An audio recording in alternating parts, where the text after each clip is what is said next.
The world-class fossils found within the John Day fossil beds have played an important role in the history of Oregon. Beginning in the early 19th century, this part of eastern Oregon was a hotbed for paleontologists seeking fossils. Thomas Condon, a frontier minister and geologist, visited the area and began collecting fossils. Not long after, many other scientists from Yale, Princeton, and the Smithsonian Institution followed suit. Over the years, scientists acquired tons of fossil specimens. It's amazing what work they did.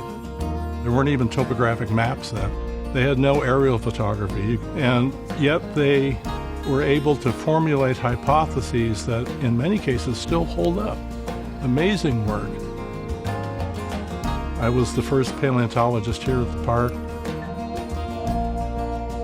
We set up some very simple, practical tools to remove the matrix from around some of the fossils in what was then a small collection.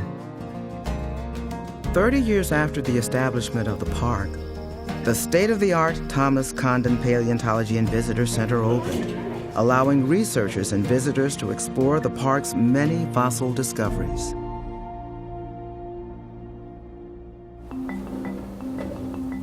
The center was uniquely designed with science and fossil preservation in mind.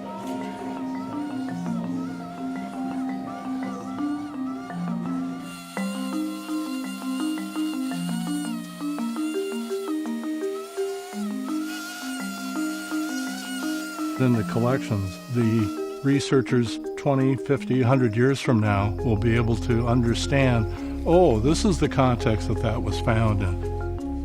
There are very, very few places in the world where you can see such a really well-preserved sequence of organisms changing through time.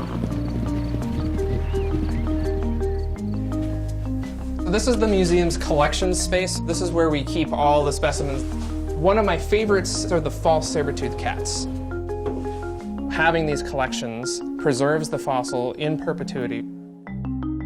One of our most important jobs is to ensure that we're anticipating research questions that haven't even been asked yet.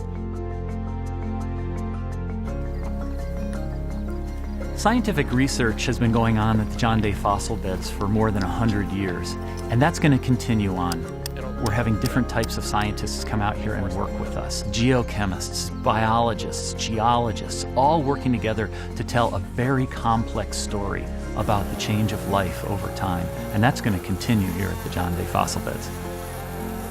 By studying the past and events that are preserved, you have a pretty good idea of the present and what may happen in the future.